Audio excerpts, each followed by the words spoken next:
Faults of Fools, Chapter 10, Scenes 3 and 4, by Katie Blackburn. Eileen watched her son-in-law present his face to the television. Players on two hockey teams expended energy up and down the ice in pursuit of a manufactured goal. She presumed he was listening to men in matching sports coats opine on the significance of a hard rubber plaything skidding across arbitrary lines drawn on an artificial surface. She concluded that Andy was engaging with the televised action with the same enthusiasm as a man watching paint dry. Coaches send specific men onto the ice to do scripted harm, with the inevitable slamming of players into the sideboards, resulting in consequent flinging of padded gloves and helmets that had been put in place to decrease the level of accidental injury. In response to the ensuing melee on the screen in the Ponsart living room, Eileen took another glance at the Post-Gazette on her lap, scanning the headlines on the political page. Now that she knew, sort of, one of the City Hall combatants, she had formed an interest in reading about the current set-to between council members. She preferred newspapers over broadcast news now more than ever. For 3 full years, she had not watched television on a regular basis, and when she did, she saw a newscast. It was with a foreign emphasis on events and in a different language. Since she had returned to the States, she found that folks who watched a whole lot of local television news were in a state of almost perpetual hysteria. And when complex reasoning provoked crime in the first place, broadcast news gave it a 5-second explanation. Bumper sticker accountability. Shit happens. Eileen could agree with that to some extent. Sometimes you are standing there minding your own business and a shitload of bad stuff falls right on you. Her fresh this morning injuries, the result of Thaddeus' fall from the rock face, were beginning to stiffen and ache. He had landed in her lap, only she'd been standing at the time of the impact. They had sat down hard, together, on her buns. The last trip she'd made to the bathroom had revealed blue and purple blooming contusions on her upper thighs, where his ass had thumped down. Meeting with a hard toilet seat had been an eye-opener, too. She had to stifle a yelp. No doubt her hind end would be in Technicolor by tonight. She had to sneak her panties back over the sore bones on her bum. There'd be no way to tell how bad it was back there, not without exposing herself to the mirrors in his gymnasiums, and she was not about to be caught with her pants down. Her shoulders were complaining where they had absorbed the backward thrust to meet the ground as well. At least her head hadn't hit the ground, and his head hadn't knocked into hers. In times long past, she would have been in her own living room, half watching the hockey game with Mike, until a pound-until-pulpy session of fist-throwing took place. Then she'd distract herself with other things, including serving him meats and drinks. Her daughter was not running a snack service to the living room this evening, but then again, supper wasn't long ago, so that meant nothing. Eileen really had no idea if it was Kimberly's usual practice to watch the game with Andy. All she knew was that she hadn't been doing it today. It was just her and him in this room, Kimberly and Toby in the baby's room. When her own husband had been completely alone in front of their TV, he would still ramp up his emotions when a fight on the ice broke out. Name-calling had been a favorite of his, as well as questioning the parentage of the referees in charge of breaking up the fight once they felt it was adequate theater had been played out, and it was time to pre-assign combatants whose main job had been to inflict harm to the penalty box.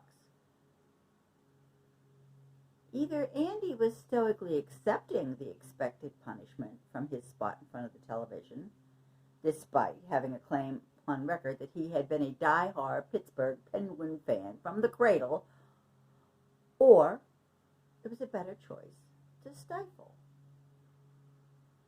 Eileen often comforted herself by thinking Kimberly wasn't a monumental brat. Monumental being the operative word. Kimberly was a selfish brat. Both of them knew that. So did nearly everybody else once they got to know her. They had made up since their argument the week before, but it had been difficult. In retrospect, they hadn't argued much when Kimberly was a teenager. The mother had simply catered to her daughter's every whim, thereby avoiding contention. Throughout the afternoon, Eileen had been quiet, as a way not to invite queries, and had caught herself rubbing the tops of her thighs several times, even though doing so made it hurt worse, always stopping before Kimberly caught the action. The Velvet Revolution was complete before she had arrived in Czechoslovakia. The playwright President Václav Havel was governing in Prague. Graffiti, as European graffiti is, was political in nature, but reflected a yearning for the possibility of a constitutional republic. During the first 4 months of her sojourn there, she hadn't had to actively stoop under the oppressive hand that had formerly held the city in check. A pink-painted tank hadn't meant freedom rang on every street corner either. Then Pope Paul II came to Prague on Saturday, April 21st, 1990, to hold a service, attended by thousands in the stadium above the river Vltava. The event had been broadcast live. It hadn't mattered where the camera pointed over the crowd. It captured the awe, the utter disbelief on the faces that a figure never expected to be seen in any kind of proximity was sharing time and space with them, and that they were allowed to share their feelings about it. The television in the Zabodny parlor had held, then released, captives throughout the day, Eileen among them. Having been raised a good Catholic girl, Eileen felt the draw to attend the service, but as a foreigner knew it was not her place to usurp a spot. She had opted to watch some of the early broadcast, and then had gone out to see what she could see on the city streets. Prague had not closed during the religious service in the stadium. Ambling around the Old Town section a few blocks from the Zabodny household, it had been clear to her, even in a retail environment with little to sell, business was slow. At first, she had thought little of the fact that she could hear a radio broadcast of the papal event. Then she realized she could hear it perfectly. No distortion, no garbling, from any place on the street, on every street. The permanently mounted public address system left behind by the former communist government, simply perfect. The speakers on the utility poles were so closely spaced that there was no time lag echo, no tinny sound, no blaring note. The former government had constructed a public address system that it made possible for every citizen, no matter where he might be, to hear clearly exactly what the government wanted him to think. "What's on your mind, Mom?" Kimberly asked as she re-entered the living room. Never a good outright liar, therefore a nothing was out of the question. Eileen presented an edited response of her thoughts. "I know this sounds sort of melodramatic, but I was thinking about evil." "Evil," Kimberly repeated in an "are you crazy" tone. The orange eyebrows knitted themselves together in perplexity as Eileen explained about the cut ropes on Thaddeus' climbing gear, deleting the part where she played the landing pad. Her vision was inward rather than outward to the rising petulance of her daughter, and by the time Eileen took note of Kimberly, she could see that her daughter was about to let loose with yet another verse of, "If you'd have been here with me." "Can it, Kimberly," Eileen barked. "Lately I have had quite enough of you treating me like a misbehaving child. I am your mother."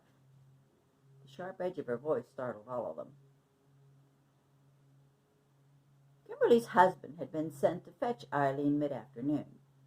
He was to chauffeur her the other way later in the evening.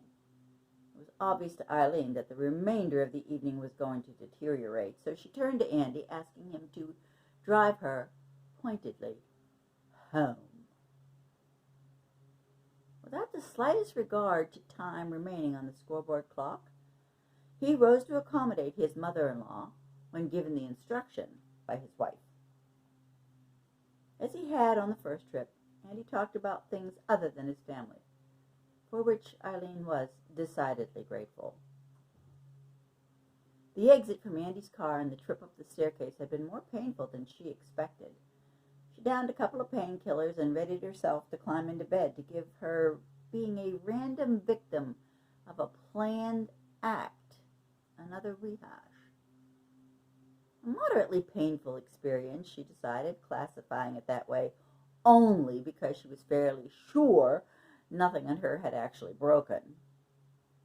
The perplexing part was that the evil act was aimed at a man who, as far as she knew, had never willingly harmed a soul in his life.